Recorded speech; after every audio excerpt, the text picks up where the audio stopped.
So I have 12 on the nose. So we're going to go ahead and get started. Okay, good afternoon. Hello, everyone. We're so glad you've joined us. My name is Mary Liz Wright, and I am a nutrition and wellness educator with the University of Illinois Extension. And I would like to welcome you all to the Autumn Health Pick series. This series is a collaboration between Illinois Extension and the Interdisciplinary Health Sciences Institute at the University of Illinois, and is designed to connect those across the state with researchers at the university and provide evidence-based educational programming. If you have any questions during the program, please type them in the chat box. If we can have Corinne address them immediately, we will do that. Otherwise, we will be sorting through and address everything at the end. And also, if you're calling in, please hold your questions until the end of the session. And now, without any further ado, I would like to introduce our speaker for this series, Corinne Cannavale. Corinne is a fourth-year PhD student in the neuroscience program at the University of Illinois. She completed her bachelor's in molecular and cell biology in 2017, and then joined the Body Composition and Nutritional Neuroscience Lab.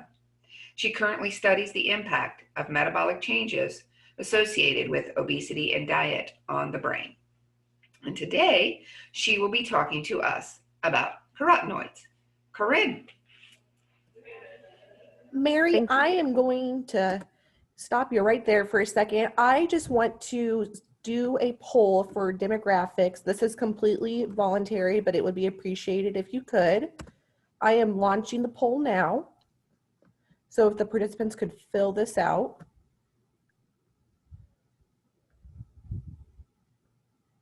If you can't see the poll, let me know.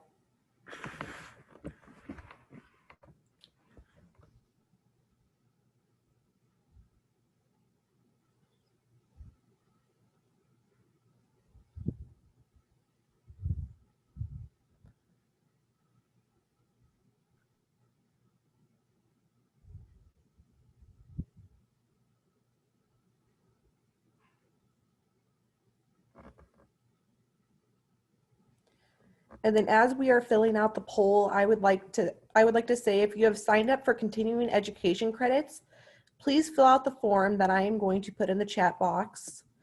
And if you are calling in via phone for today's webinar, I'm going to say the short link for the continuing education form. And that is go.illinois.edu/credits. And I'm going to say it again, go.illinois.edu/credits. And I will put the link in the chat box in just a second, but we will not be looking for you if you have signed up for continuing education credits like we have done in previous sessions. And if you have any questions about continuing education credits, you can find me in your participant list. My name is Emily Ellen Herman. And it looks like I'm going to end the poll now. Okay, Corinne, I'm going to hand it over to you. Awesome. And I will just disclaimer ahead of time, my dog is around. So if you guys hear a dog in the background, I will do my best to make sure he's quiet and not interrupting.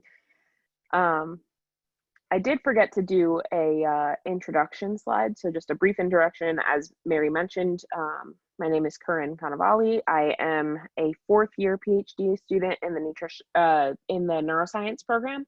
I'm originally from New Jersey, so if there are anybody from the East Coast on the call, then that is really fun because I used to be from the East Coast, and now I'm working studying obesity and diet and how that relates to the brain.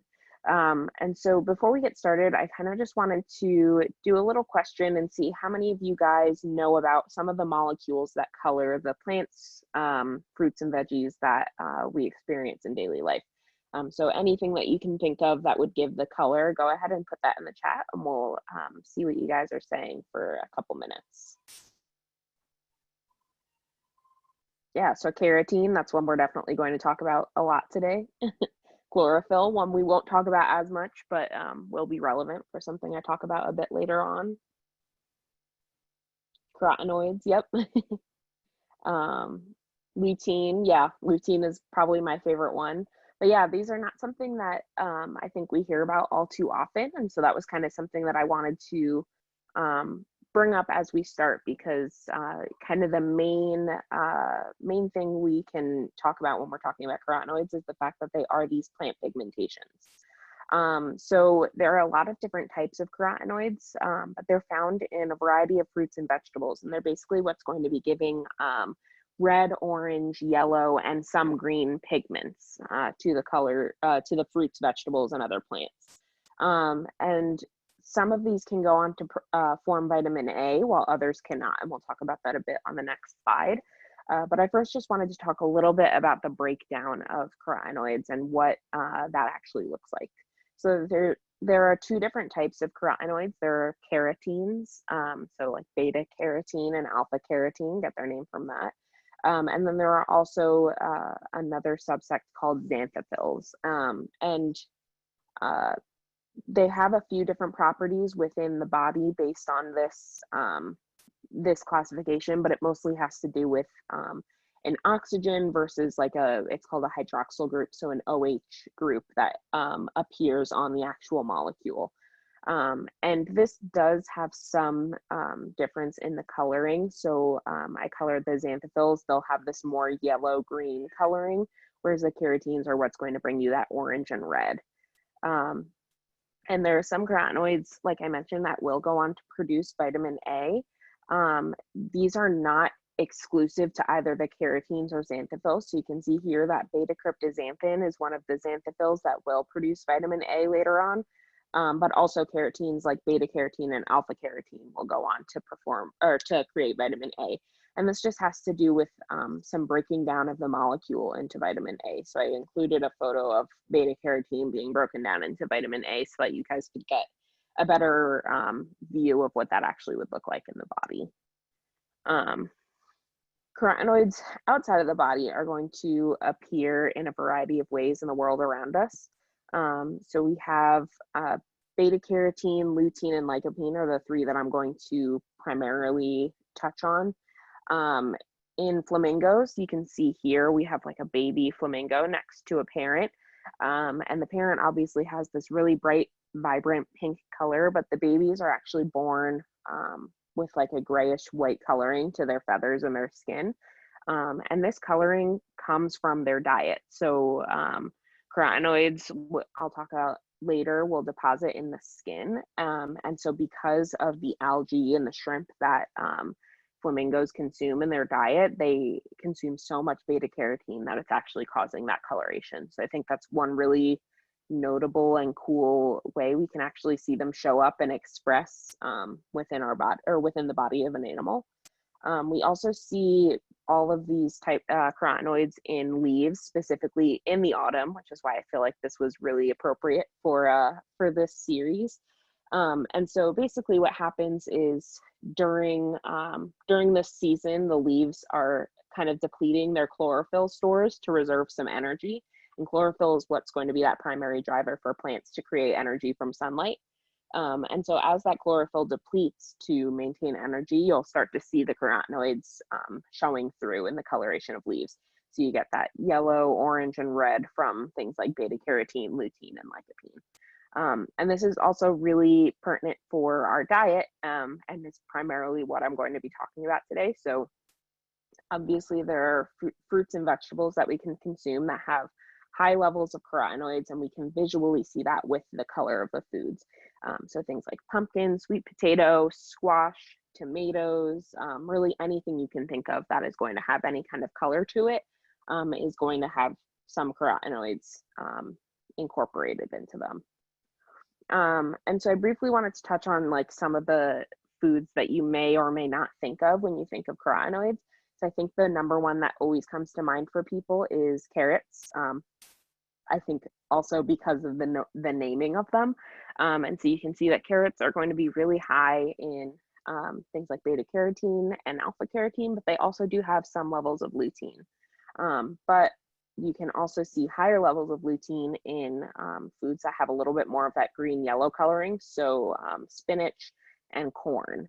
And these are broken down, this was from a study where they basically just looked at how many micrograms, that's a UG that you're seeing, are present in 1 kilogram of that food amount. I was trying to find a good online resource for you guys to see how many carotenoids would be present in a serving.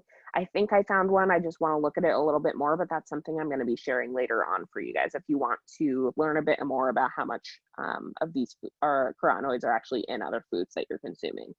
But we can also see them in things like mango, which I think is something I didn't really think about when I first started studying carotenoids, is their presence in kind of these orange fruits like mango, and cantaloupe is another big one that comes to mind. And then we have high levels of like lycopene, which gives that dark red coloring in tomatoes as well as watermelon. And carotenoids also appear in eggs, which I think is really interesting because it gives us a better idea of how we can actually see carotenoids in development. So when we're looking at egg yolks, in the United States, we really feed like high lutein diets. We use a lot of corn in our diets for chickens. But in other countries, they'll have more beta carotene rich diets, and that will change the coloring of an egg yolk. So if you get a really dark orange egg yolk, that's nothing to be alarmed by. It's not really super common in like grocery store eggs that you'll get. But basically that just has to do with how much beta carotene is in the diet of the chickens that laid that egg. And so we can see here that there is some kind of sequestering of carotenoids to a fetus during pregnancy or during the laying of these eggs by chickens, and this happens in humans as well. And so we see that fetuses will have a higher, like a sequestering of these carotenoids, and also we'll see that mothers will have less circulating carotenoids for themselves. So we'll talk a little bit later on about macular pigmentation and how these carotenoids can appear in the eye. And pregnant mothers will actually have a lower level of carotenoids in their eye, in their skin, in their blood during pregnancy, because those are all being sent to the fetus for support and development. And this also happens really early after birth with breast milk. So you can see here, I've shown a picture of like breast milk colostrum, and then kind of a development into breast milk at 25 days. And you can see during those first 6 days, and for like especially at day 3 after birth, the colostrum has this really bright yellow color, and that has to do with the lutein and zeaxanthin that's present in the breast milk, giving that coloration. There still are carotenoids present in like the pure form breast milk later on, but not in as high a level. And so that's why you don't get that yellow coloring that you see with the colostrum really early on. And this is really notable when we think about infant formula, because there are no nutritional guidelines for lutein and zeaxanthin, and we don't fully know their supportive role in fetal development. They're not necessary in all infant formulas. So some infant formulas are going to have carotenoids present, while others will not. So I just have 2 examples here. This one on the left has like a lower amount of fat compared to Formula 2, and it also does not have any carotenoids in it, whereas Formula 2 is going to have beta carotene, lutein, and lycopene. And so it's not necessarily something that we have strict guidelines on, but it is something that, judging by the research that's been going on, is beneficial. And so it's just something to keep in mind for like formula-fed infants.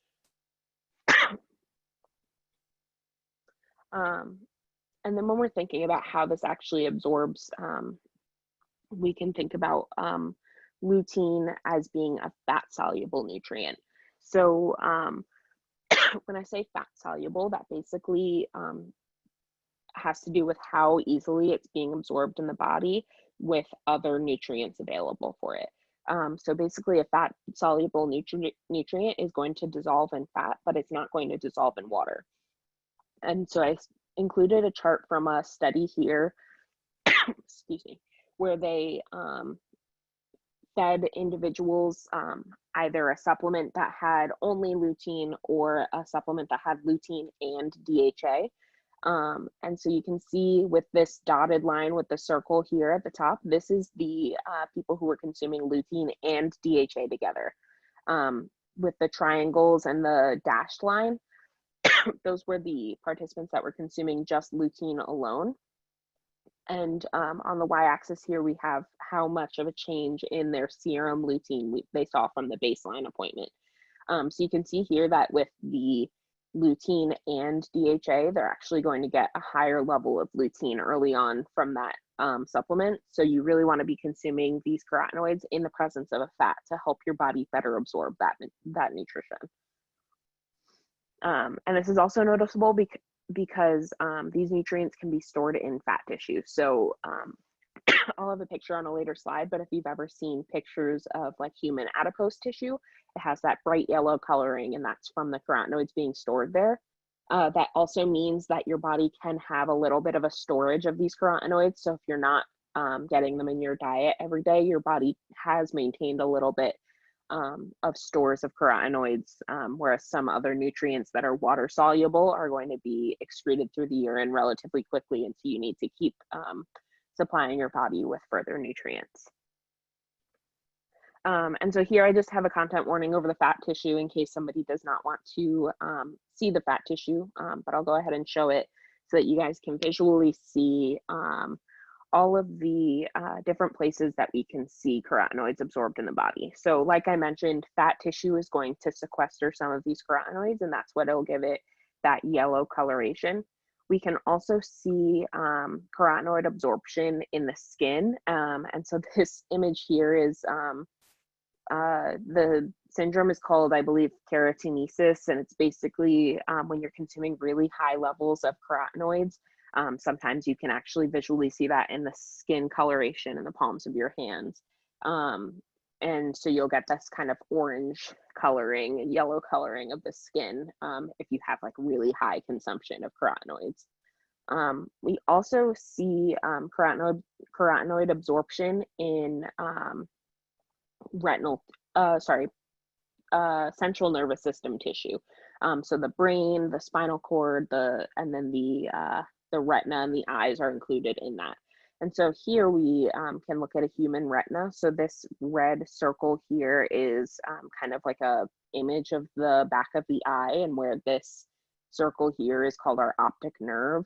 And basically directly behind the pupil, there is a portion of the eye called the macula. And so here we have a cross section of that section, the macula, and you can see this yellow coloration. So that's where the carotenoids are actually going to be depositing. And we'll talk a little bit about the implications for eye health on the next slide. And then we also see carotenoids in the brain. So there have been studies in non-human primates as well as humans where they've looked at brain tissue and found carotenoids present in a lot of regions of the brain that are really important for like motor functioning, memory, attention, and we can talk a little bit about what that means later on, but we do see them present in a lot of brain regions. And so now going a little bit back towards the eye. So like I mentioned, there is a region of the eye called the macula. And so you can see here, this gives us a little bit better picture of where that physically is in the eye. So we have our pupil, go directly back and you'll get to the macula. And that's where the macular pigment is going to be deposited. And so here we again can see this image of the yellow coloration that you get from the lutein and zeaxanthin. So only lutein and zeaxanthin are going to make up macular pigmentation. And this macular pigmentation is going to help with blue light absorption in the eye, and it can help prevent photooxidative damage that we get from light that we're seeing in the sun as well. And what's really cool about macular pigmentation's role in helping with the absorption as blue light is that during studies in the lab, or if you come into like your eye doctor's office, we are actually able to assess how much macular pigmentation you have non-invasively. And so we use this device here in our lab called a macular densitometer. And basically what we do is we have you look at this blue circle here. So we have a large one, and then we have the smaller, lighter blue circle here. Some people see it as white or purple too.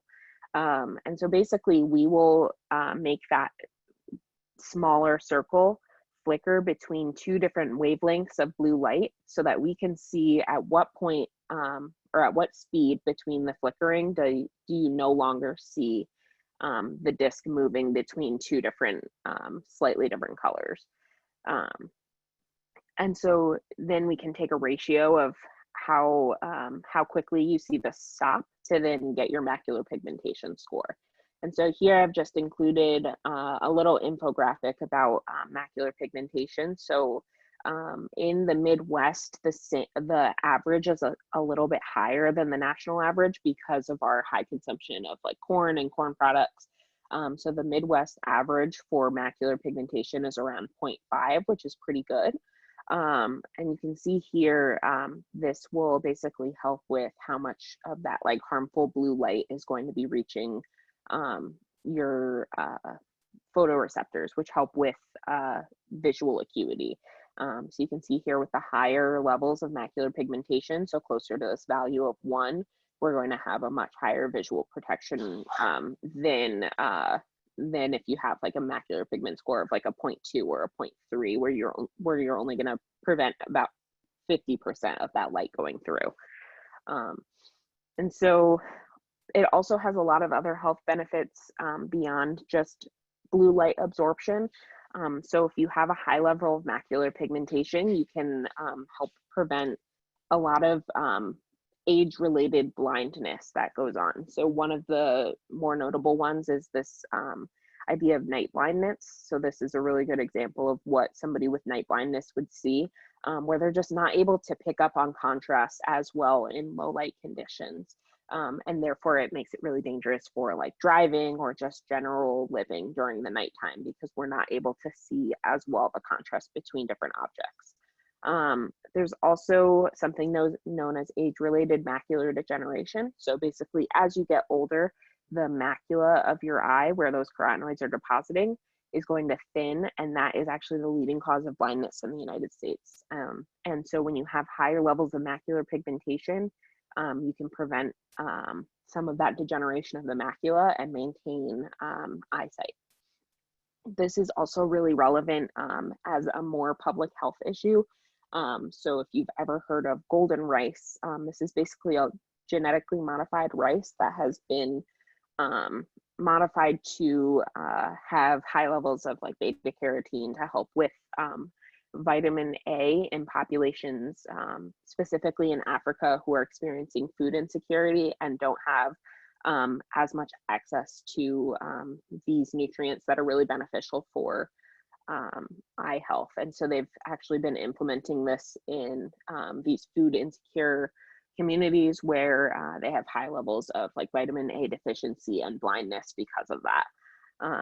And so this is another really cool example of where we can see carotenoids benefiting eye health. And again, like I mentioned, it helps with reducing oxidative damage from the sun.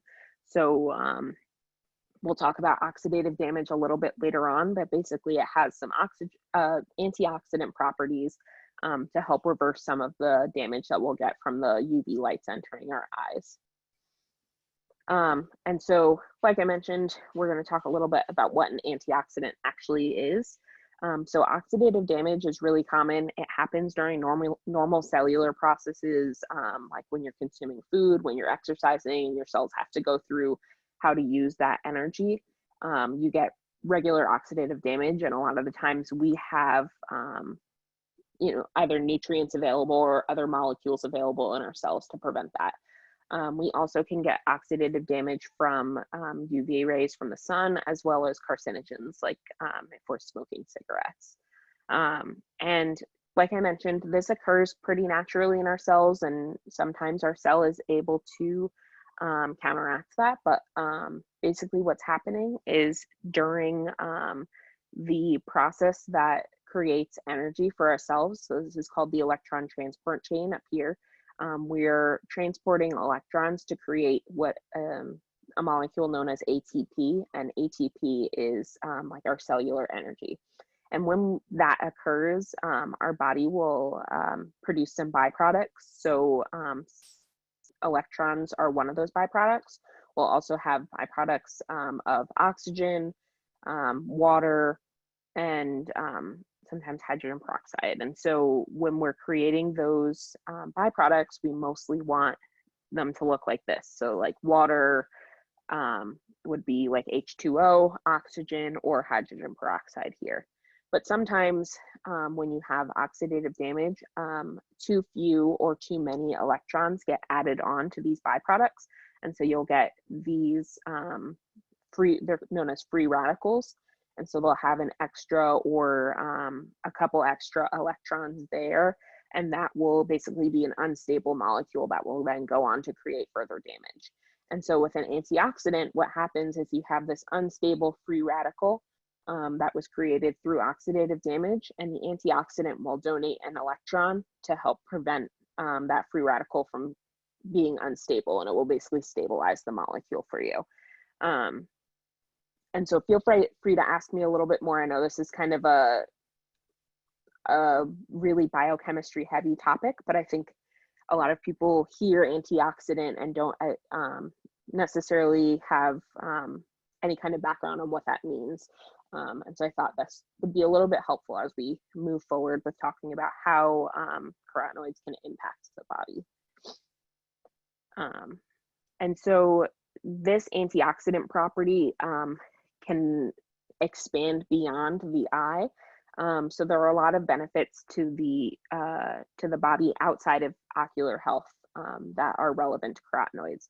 So carotenoids are thought to be beneficial for immune system. So again, they have these antioxidant as well as anti-inflammatory properties.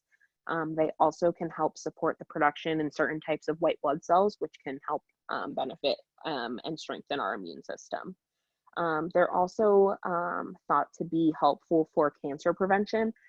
So specifically pancreatic, colonic, and some forms of lung cancer have been investigated in relation to carotenoids. So it's thought that either reduction of oxidative damage through sunlight or within like the colon with processing of certain food items can help prevent some of these cancers from occurring. And specifically studies done at the University of Illinois by John Erdman, who is one of the affiliate professors of the Interdisciplinary Health Sciences Institute, has looked at how the carotenoid lycopene can prevent like pancreatic and colon cancers. And so I'd be happy to share a little bit more information if you guys are interested in learning about how that actually occurs, or some of the studies that are going on campus to investigate that a bit further. And as you can probably assume, given that carotenoids deposit in skin, this also means that the skin carotenoids are going to help reduce some of that oxidative damage that's going to occur with regular exposure to the sun. So we're going to get oxidative damage with these UV rays hitting us if we're not wearing like adequate sun protection. And so we want to make sure that we get rid of as much of those free radicals as we can, and carotenoids will have a role in preventing that free radical damage. And this also is thought of for how it can impact cardiovascular health. So this is a little bit less studied, and because of the types of foods that carotenoids are present in, it could be possible that people who are consuming higher levels of carotenoids just overall have a healthier diet. But it's thought that the antioxidant properties that are in carotenoids can help prevent some oxidative damage that contribute to cardiovascular disease.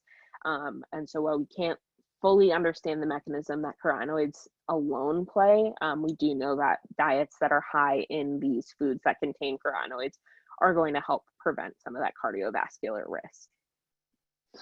And then my favorite topic is relevant to the brain. So carotenoids are a really big part of what I study in the lab.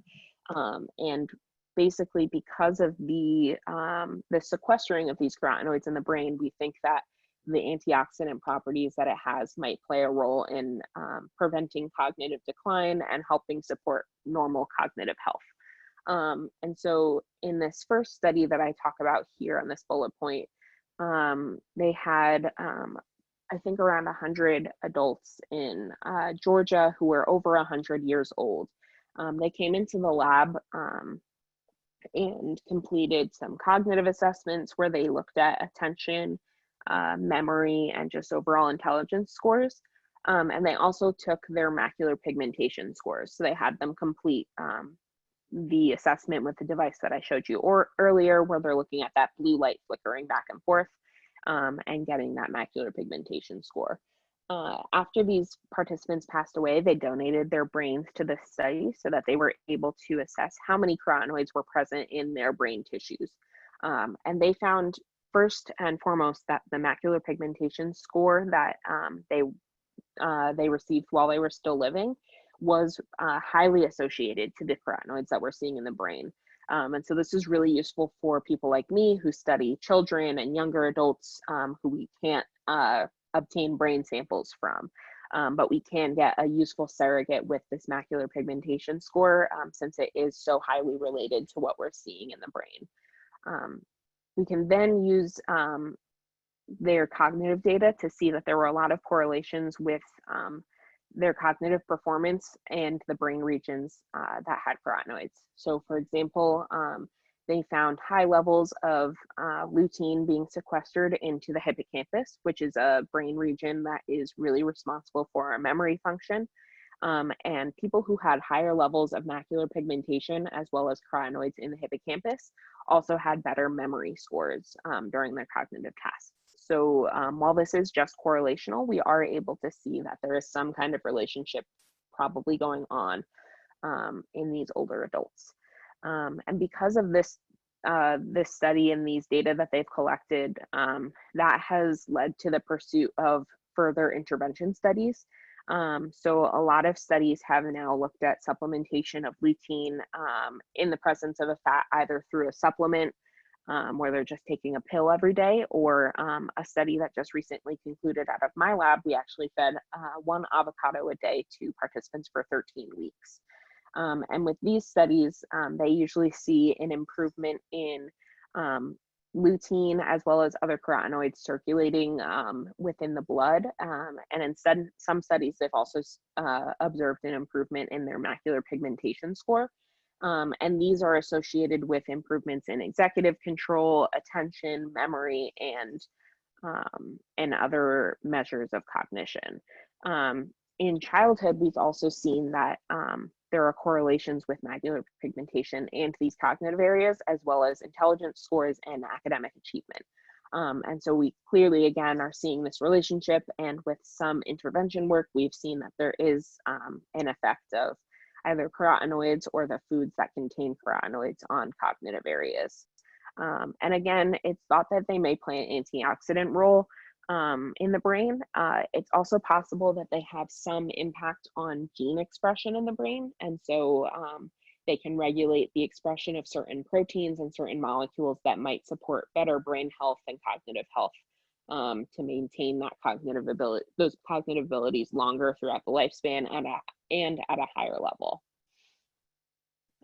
And so now just going back to where we can find some of these foods.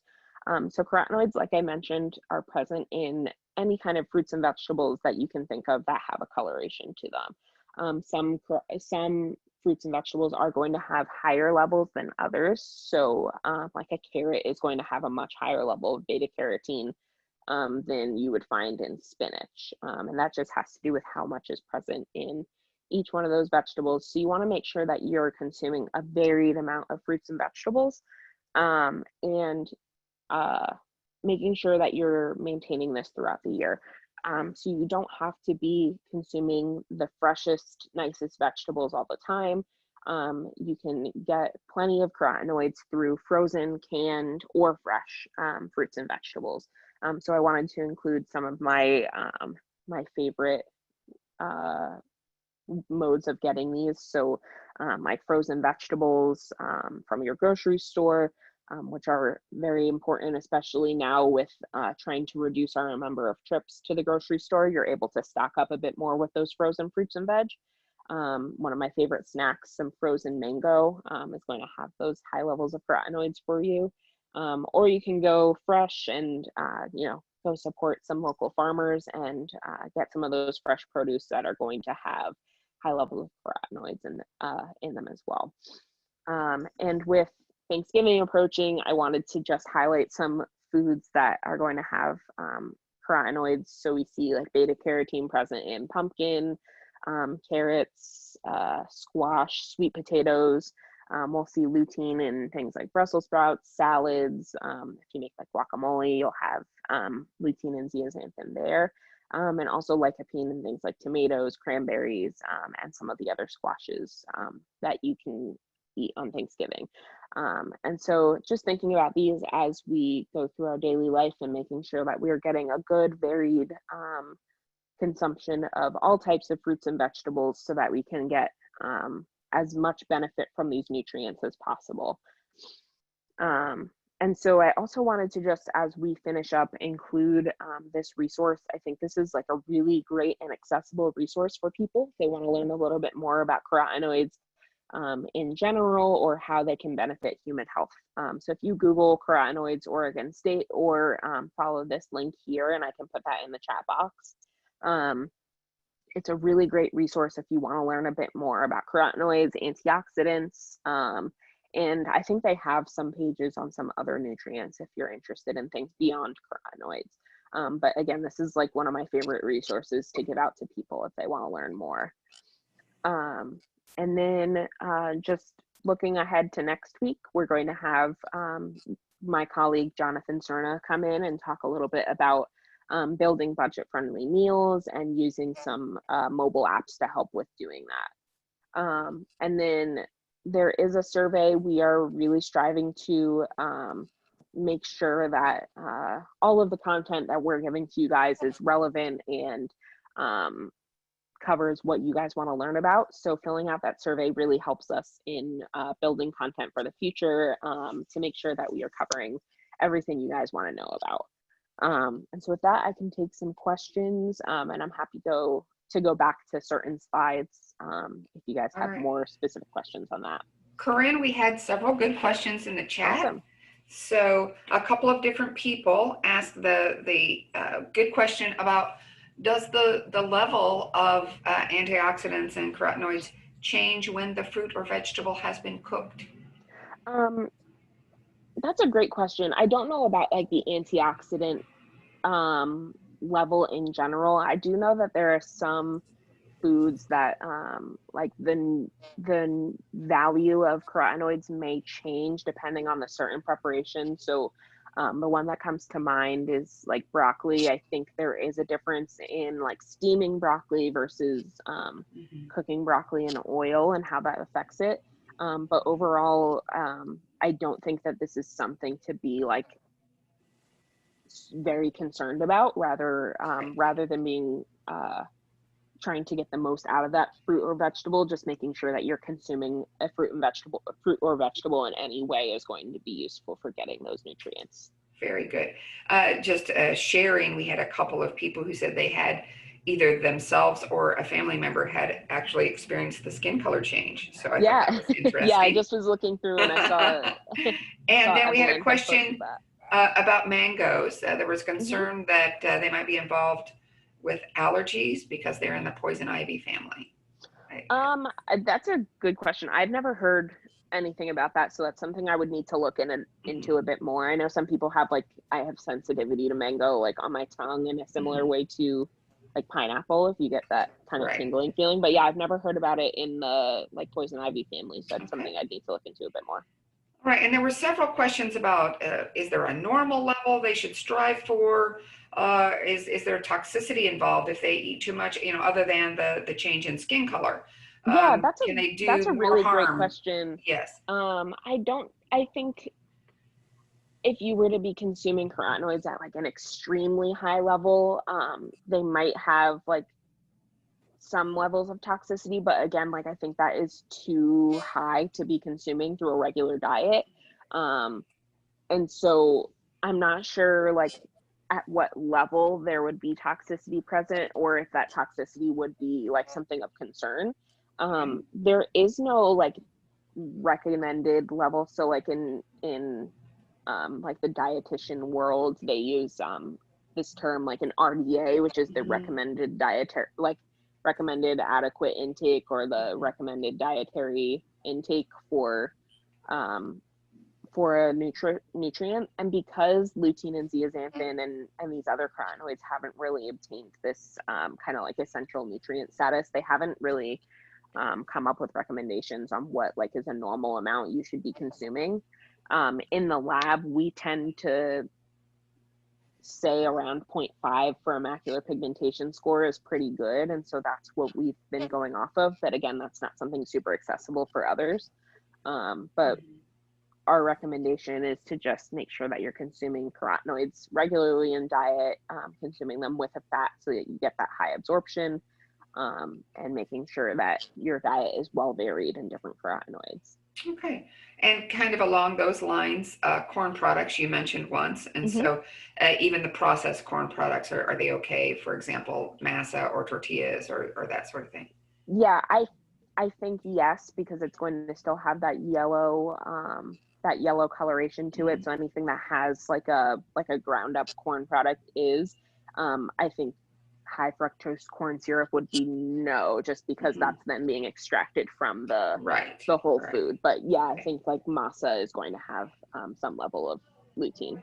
Okay, and then is there a way to improve night vision? Can people, once the damage has been done, improve their macular pigmentation? Yeah, so something I didn't talk about and that I probably should have included a little bit on was some of the work in Georgia has actually looked at baseball players in relation to macular pigmentation. And so baseball, you would imagine, is a sport where you need really high levels of visual acuity in order to perform better. And so they actually supplemented their baseball players at the University of Georgia with lutein and improved their visual acuity. I haven't seen much in older adults, but I don't particularly study older adults. So that's more just on me with not being as familiar with the older adult literature. But I do know in intervention studies with older adults, they are able to improve macular pigmentation. And so if you have improvement in that macular pigmentation with the supplementation studies, then I would assume you can slightly change some visual acuity that you're going to be experiencing with the change in macular pigment. Okay, and then we have some later additions to the chat. Would you like to read those, or do you want me to continue reading? Yeah, I can go through. So start there right after your Oregon State. Can you? Perfect.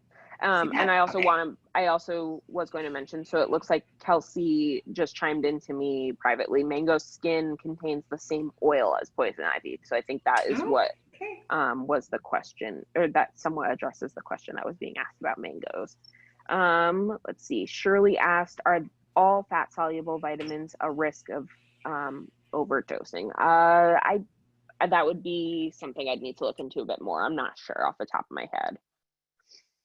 9 servings of fruits and veggies each day should be our goal. I don't know that I'm not sure what the like current serving requirements are, so that would be something that I would consult with like a registered dietitian to confirm what the actual serving size amount is recommended, or going through like the My Plate guidelines is going to be a really good way to get that more concrete information on like what is the typical serving size that should be achieved. Maureen messaged me and asked, do eye doctors typically screen for macular pigmentation during annual exam? I haven't been screened in an eye doctor, but I know other friends of mine have been screened. So I think it just depends on your eye doctor. And I think if you're going to the eye doctor and they're screening, I don't see why they wouldn't be able to share that information. And so I think when you go for your annual eye exam, definitely ask about it. It's something really interesting to have that information available for you. And definitely if you're participating in a study, whenever I have participants in the lab, I like to share their macular pigmentation score and what that means. So definitely if you're participating in a study on campus, go ahead and ask the researcher if they're performing the macular density test. Carol asked me about beta carotene and vitamin A. She put some information on the chat, in the chat box, sorry, about beta carotene and vitamin A. So I think definitely looking into that if you guys are interested in learning a bit more, and I can share some more information if you guys are interested in learning about vitamin A and beta carotene. And then popcorn and cornmeal for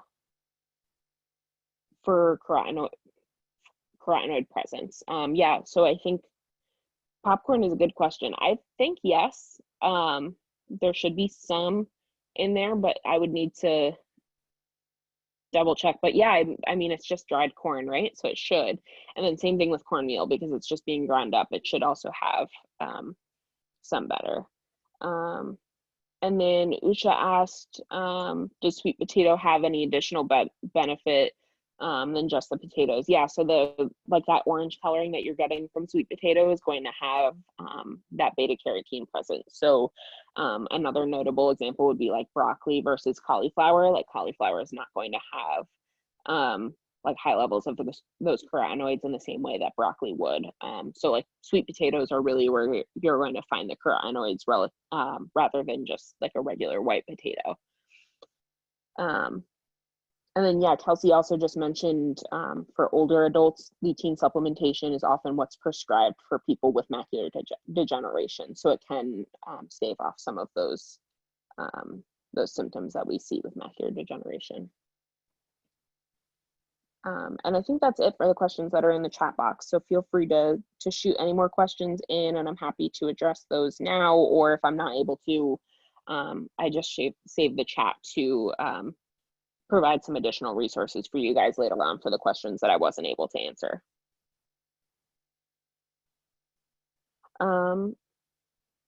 Does high dose of lutein change your platelet levels? That's a good question, Mary. I'm not sure, so I would need to double check and send you guys some more information about that.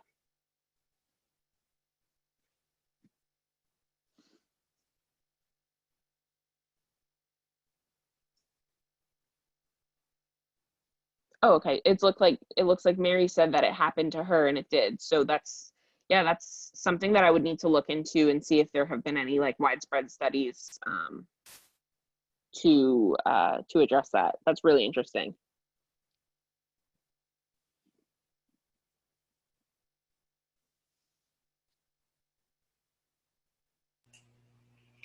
Well, again, we'd like to remind you to please take the survey. It only makes these sessions better. We need your opinions. And it looks like we do have a couple more questions. Usha, let me look into that, and I will try and find something about it. And if I can, I will make sure that gets included on the webpage with the recording and the flyer and all of that information there. So definitely take a look after this gets posted online to see if I've found anything. And if not, I would suggest looking at like PubMed or something like that to see if you can find any primary sources that have looked into that. And Mary, it looks like Shirley would like to know how you were ingesting your lutein. I would recommend that if you're doing it in a supplement form rather than a whole food, to make sure that you're taking that supplement with a meal that has some fat present, or with a DHA supplement at the same time, so that you're able to get the highest absorption possible.